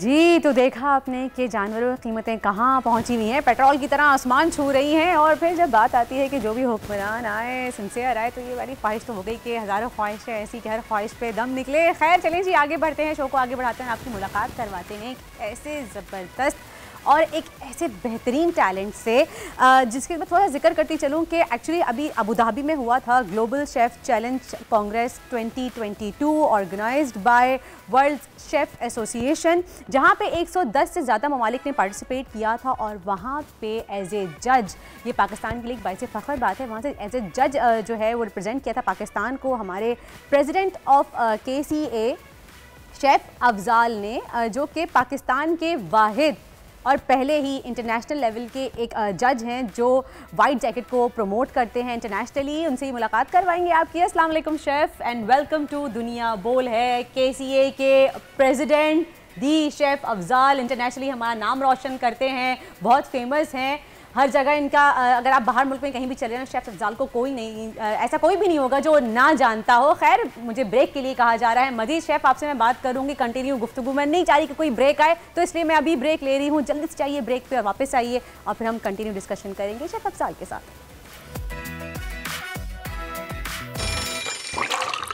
आजकल जिंदगी ही सुबह आउट ऑफ कंट्रोल है, दुनिया बोल है, दुनिया बोल है। Welcome back after the break. आप देख रहे हैं दुनिया बोल है और अब मेरे साथ मौजूद हैं chef Afzal, president of KCA Karachi chef association. और क्योंकि ये मेरी ही प्रोफेशन से ताल्लुक़ रखते हैं तो मुझे बड़ी खुशी हो रही है इनको इनवाइट करते हुए। अस्सलाम वालेकुम शेफ़, मेरे बहुत अच्छे दोस्त भी हैं, कैसे हैं आप? वालेकुम अस्सलाम वर्दा, कैसी हैं आप? ठीक है, अल्लाह का शुक्र, बिल्कुल ठीक। आप कैसे हैं? वेलकम टू दुनिया बोल है। फाइनली आपने टाइम निकाल लिया, मसरूफ़ शख्सियात में से एक हैं आप, फ्लाई करते रहते हैं हर वक्त पाकिस्तान का नाम रोशन करने के लिए। बस ये वर्दा का बड़ापन है। वर्दा हमेशा मुझे इनवाइट करती थी, लेकिन अनफॉर्चुनेटली ट्रैवलिंग की वजह से और कुछ कमिटमेंट्स होती थी इंटरनेशनली कॉम्पिटिशन से रिलेटेड, तो नहीं आ पाते थे। लेकिन अभी पर्सनली जो है वो मैंने कहा कि नहीं, वर्दा के शो में जाना है और बैठना है। और इतनी बड़ी अचीवमेंट है पाकिस्तान के लिए कि इंटरनेशनल अबू धाबी में जो कांग्रेस हुआ उसका फूड का एक्सपो 2022 लगा, उसमें आपने पाकिस्तान को एज ए जज रिप्रेजेंट किया। You are the only Pakistani जज इंटरनेशनल लेवल पे जो ट्रैवल करते हैं, जाते हैं। तो आप मुझे थोड़ा सा बताइए, एक तो पहले तो बताइए KCA के बारे में और फिर बताइए अपने बारे में कि वाइट जैकेट को आपने किस तरह प्रमोट किया। अच्छा, KCA जो हमारी पाकिस्तान और कराची की शेफ़ एसोसिएशन है, जिसका पूरा कंप्लीट नेम है Karachi chef association. Karachi chef association proud member है world chefs, world association of chef societies, international body है शेफ्स की, ठीक है। और Karachi chef association proud member है world association of chef societies का। World association chef societies internationally 110 plus countries के साथ काम कर रही है, culinary arts voice of chefs और अपलिफ्ट ऑफ वाइट जैकेट। तो सेम यही पैटर्न है कि पाकिस्तान के अंदर, क्योंकि मैं वर्ल्ड शेफ़ फैमिली के साथ पिछले 15-16 साल से काम कर रहा हूँ और इस इंडस्ट्री में मुझे 20-21 साल हो गए, तो मैंने अपना कैरियर ग्रास फूड से स्टार्ट किया था। तो जब मैंने अपना कैरियर ग्रास फूड से स्टार्ट किया, फिर इंडस्ट्री के अंदर काम किया, फिर डिफरेंट पोजीशंस के ऊपर काम किया, फिर फाइनली वर्ल्ड शेफ्स को ज्वाइन किया, फिर उनके तमाम एज अ कॉम्पिटिटर भी मैंने इंटरनेशनली पार्टिसिपेट किया कॉम्पिटिशन्स के अंदर। तो ये स्टेप टू स्टेप मैंने अपनी जर्नी को बड़ा इन्जॉय किया। तो KCA को बनाने का मकसद ये था कि हम पाकिस्तान के अंदर अपने यंगस्टर्स को, अपने प्रोफेशनल शेफ्स को किस तरीके से प्रमोट कर सकते हैं, अपनी वाइट जैकेट को रिस्पेक्ट मैनर्स के साथ, कलनरी आर्ट्स के शोबे को जो इंटरनेशनली बड़ी बूस्ट रखता है, बड़ी रिस्पेक्ट रखता है, तो उसको हम किस तरीके से आगे लेके जा सकते हैं। तो सेम यही विजन था और इमेज था कि अल्हम्दुलिल्लाह हमने KCA को ओन किया और पेंडेमिक जैसे सिनेरियो के अंदर हमने 3 कंपटीशन ऑर्गेनाइज़ कराए, जिसमें से एक इंटरनेशनल सेलोनियर था जो इंडोर्स था वर्ल्ड शेफ्स का, और उसके अंदर एज आ बाहैसियत आप एज अ जज आपने अपनी खिदमत अंजाम दी, आपने अपनी एक्सपर्टीज़ को, अपनी नॉलेज को यंगस्टर्स के साथ, प्रोफेशनल शेफ्स के साथ जो है वो शेयर किया। आपने देखा कि कराची के अंदर बहुत ज़्यादा टैलेंट है, तो हमें चाहिए कि हम इस फोरम के ऊपर इंडस्ट्रीज़ के साथ, एकेडमिया के साथ मिलकर वाइट जैकेट को, यंग शेफ्स को, प्रोफेशनल शेफ्स को प्रमोट कर सकें। तो इंशाल्लाह मेरी अपनी ये विश है कि जब मैं इंटरनेशनली ट्रैवल करता था एज कॉम्पिटिटर, तो मुझे वहाँ सपोर्ट करने वाला, गाइड करने वाला, बताने वाला, ट्रेनिंग कराने वाला कोई नहीं होता था। लेकिन अल्हम्दुलिल्लाह अपने इंटरेस्ट के साथ, अपनी ऑनेस्टी के साथ, अपनी कॉम्पिटेंसीज के साथ इंटरनेशनल मार्केट्स के अंदर कॉम्पिटिशन्स किए। बहुत सारे मैंने कॉम्पिटिशन फाइट्स किए, उसमें गोल्ड मेडल भी लिया, सिल्वर मेडल्स भी लिया और बहुत सारे अवार्ड्स अचीव किए। और अल्हम्दुलिल्लाह मैं एक वाहिद पाकिस्तानी इंटरनेशनल जज हूँ जो world chefs endorse international competitions में पूरी दुनिया में जहाँ कहीं भी होते हैं, तो मैक्सिमम 35-40 इंटरनेशनल कॉम्पिटिशन्स को मैंने एज अ जज कवर किया और मुझे खुशी है। बहुत बड़ी बात है, एक बहुत बड़ी अचीवमेंट है। हम जहाँ पाकिस्तान में हम बात करते हैं हमारे पाकिस्तानी हीरोज़ की, तो ऐसे भी हमारे एक हीरो पाकिस्तानी हैं जो इंटरनेशनली हमारे मुल्क को रिप्रेजेंट करते हैं, जहाँ इस इंडस्ट्री में हमारे मुल्क को कोई शायद इतना नहीं प्रेफर करता। मुझे शेफ़ ये बताइए कि हम कहते हैं कि हमारे पाकिस्तानी कुजीन्स ऐसे हैं कि जो सिर्फ यहीं खाए जाते हैं, बाहर ममालिक में पसंद किए जाते हैं, लेकिन हम उनको कॉम्पिटिशन में नहीं रख सकते क्योंकि वहाँ पर बहुत डिज़ाइनिंग, डिज़र्ट्स की, डेकोर, ये सब चलता है। हमारे देसी खानों में इतनी प्रेजेंटेशन नहीं हो पाती। देखें कुकिंग के अंदर एज अ इंस्टीट्यूशंस बहुत सारे सेगमेंट्स हैं, ठीक है, और बहुत ज़्यादा लर्निंग है, बहुत ज़्यादा वोकैबुलरी है। पाकिस्तानी फूड या एशियन फूड्स, पाकिस्तानी कुजीन की अगर हम बात की जाए तो इंटरनेशनली बहुत ज़्यादा फेमिलियर है। तो मैं फिंगर्स पे आपको बता सकता हूँ कि जैसे हमारा बारबेक्यू है, हमारी बिरयानी है और हमारे जो है वो ग्रेवीज़ या करी आइटम्स हैं, वो इंटरनेशनली बहुत ज़्यादा मकबूलियत है उनको। लेकिन हम बात करते हैं अगर कॉम्पिटिशन्स में, तो कॉम्पिटिशन्स के अंदर एज कॉम्पिटिटर जब आप पार्टिसिपेट करते हैं तो आपको बहुत ज़्यादा लर्निंग की ज़रूरत होती है। उन स्टैंडर्ड्स को आपने फॉलो करना होता है, उन प्रोसीजर्स को आपने फॉलो करना होता है जिनसे आप कॉम्पिटिशन्स के अंदर कॉम्पीट करते हैं। आपको पता है कि अब ट्रेंड चेंज हो चुका है culinary arts and hospitality sector में। आप वहाँ पे वेस्टर्न मॉडर्न स्टाइल, ठीक है, प्रेजेंटेशंस करते हैं। आप जो है गैस्ट्रोनॉमी की जो है वो लर्निंग लेते हैं। आपको पता होना चाहिए कि आपने प्लेट प्रेजेंटेशन किस तरीके से करनी है। आप जो रेसिपीज़ कॉम्पिटिशन्स के अंदर बना रहे हैं तो उसमें स्टार्च, आपका प्रोटीन, आपकी वेजिटेबल्स, आपकी प्रेजेंटेशन, ये एक बहुत ज़्यादा लर्निंग है, ठीक है, जिस प्रैक्टिस को कॉम्पिटिशन्स के लिए मैक्सिमम आपको 6-6 महीना 1-1 साल प्रैक्टिस करनी पड़ती है, अपने ट्रेनर के साथ काम करना पड़ता है, एक स्टेप्स को आपको फॉलो करना पड़ता है। और कॉम्पिटिशन्स के अंदर फिर 45 मिनट्स में, 1 आवर्स में उस प्लेट को प्रोड्यूस करके अच्छे तरीके से आपने अपने जजेस के सामने प्रेजेंट करना होता है। ये वो एक स्किल्स होती है कि जो आप अपनी लर्निंग कर रहे होते हैं 2-3 साल, और उसके बाद उस वॉल्यूम को जमा करने के बाद आप कॉम्पिटिशन्स के अंदर अपनी स्किल्स को, अपनी कॉम्पिटेंसी को, अपने कॉन्फिडेंस को जज कर रहे होते हैं। तो मैं ये समझता हूँ कि एज कॉम्पिटिटर आप गोल्ड मेडल, सिल्वर मेडल लेने के लिए कॉम्पिटिशन नहीं लड़ते, आप एक्चुअली ख़ुद को देखने के लिए कि आप किस लेवल्स के ऊपर हैं और आपके अंदर कितना कॉन्फिडेंस है और आपके अंदर कितने स्किल्स है, तो वो सबसे बड़ा मेरी नज़र में गोल्ड मेडल है। बिल्कुल, बहुत बहुत शुक्रिया, thank you so much chef Afzal, आपने इतना कीमती वक्त निकाला हमारे शो में आए, और आप कराची शेफ़ एसोसिएशन भी रन कर रहे हैं, उसके प्रेसिडेंट है। अगर कोई चाहे पार्टिसिपेट करना, कोई बच्चा चाहता है कुलिनरी और हॉस्पिटैलिटी की इंडस्ट्री में आना, तो वो शेफ़ अफजल के पास आ सकता है, ज्वाइन कर सकता है, और इंटरनेशनली भी उनको लेके जाते हैं, पार्टिसिपेट करवाते हैं। Once again thank you so much. तो अब जहाँ हम बात कर रहे हैं इतने सारे हमारे पाकिस्तानी हीरोज़ की, अब लिए चलते हैं आपको एक ऐसे हीरो की तरफ जो बॉक्सर हैं।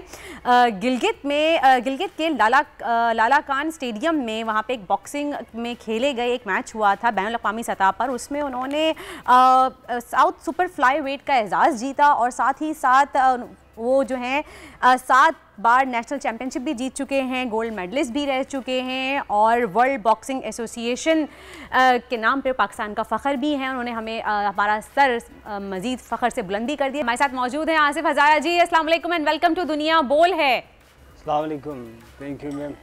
जी, पहले तो बहुत बहुत मुबारक हो भाई, आपने इतना बड़ा एजाज़ अपने नाम करवाया। और ये बताइए कि मज़ीद 10 और ममालिक के भी बॉक्सर्स वहाँ पे मौजूद थे, तो कैसा रहा उनके साथ फ़ाइट करना और कितना टफ टाइम दिया उन्होंने आपको?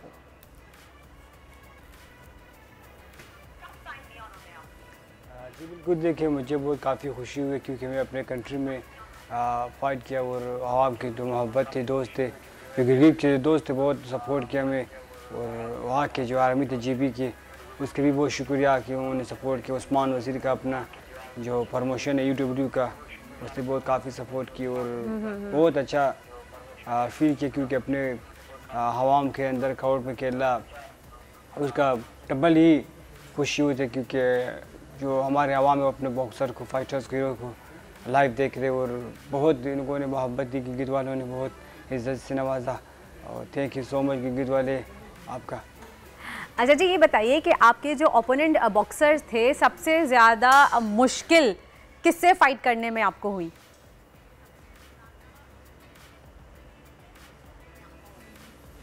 जी बिल्कुल, ये मेरे जो फाइट थे उसका जो ओपोनेंट थे दोनों शेख थे। 10 राउंड मैंने मुकम्मल किया और मैंने पॉइंट स्कोर से उसको विन किया और वो काफ़ी टफ थे। वो ही आए थे नॉकआउट के चक्कर में और 10 राउंड मुसलसल मेरे साथ मुकम्मल खेला और पूरे इवेंट में 10 राउंड मैंने ही खेला फुटवर्क के साथ पूरा खूबसूरत।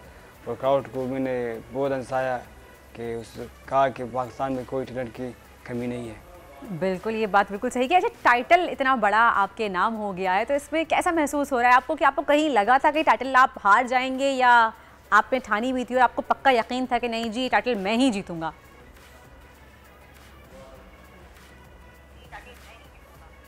नहीं, मुझे बिलीव था परवरदिगार पर और मैंने बहुत हार्ड वर्क किया था 3 महीने से। और मुझे उम्मीद है कि मैं जीत जाऊंगा क्योंकि जब मैं रिंग पे लड़ता हूँ मुझे ये फील नहीं होता है कि मैं आसिफ लड़ रहे, मैं यही फील करता हूँ कि पीछे बाइकआउट आवाम लड़ रहे, उसके दुआ मेरे साथ थे और यही फीलिंग पे मैं अल्हम्दुलिल्लाह फ़ाइट विन किया।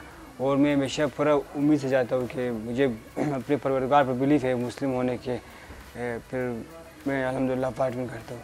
बेशक बेशक, हम सबका ईमान अल्लाह ताला पे है, अल्लाह जो चाहे वो करता है और उसी का सहारा है हम सबको। अच्छा ये बताइए, आपने बताया कि 3 महीने से आप इसकी ट्रेनिंग कर रहे थे और बहुत सख्त ट्रेनिंग कर रहे थे, तो अपनी ट्रेनिंग के हवाले से बताइए कि जब आपकी कोई फ़ाइट होने वाली होती है तो किस तरह के मराहिल से आपको गुजरना पड़ता है, आपके कोच कौन हैं और किस तरह की आपको ट्रेनिंग दी जाती है, कितना टाइम देते हैं रोज़ाना आप अपनी ट्रेनिंग के लिए?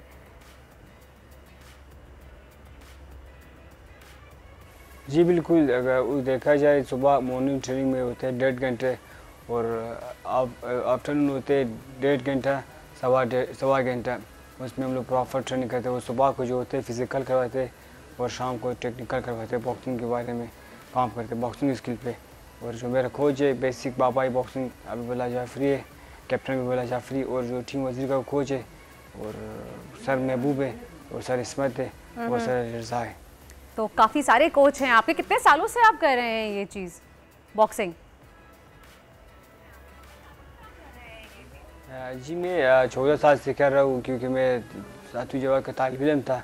14 साल के एज से मैं शुरू किया बॉक्सिंग, अभी मेरा एज 28 है। तो इतनी छोटी उम्र से आपने शुरू किया, तो शुरू से ही शौक था, घर में कोई बॉक्सर है उनको देख के शौक हुआ या बस बचपन से आपने रेसलिंग वगैरह देखी तो आपको शौक चढ़ा?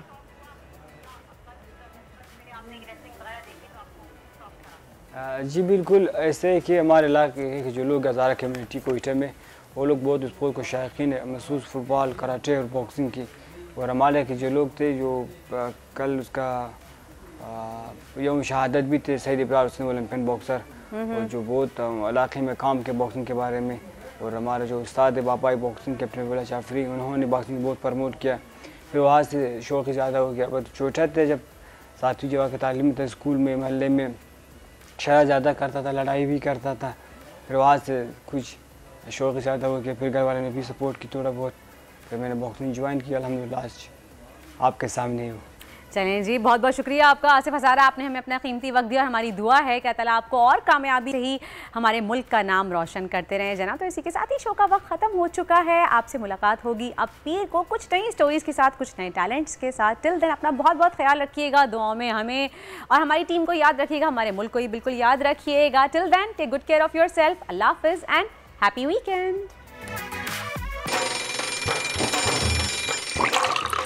आजकल जिंदगी ही सुबह आउट ऑफ कंट्रोल है, दुनिया बोल है, तेरी दुनिया बोल है। सब्सक्राइब करें और बेल दबाएं ताकि कोई खबर रह न जाए।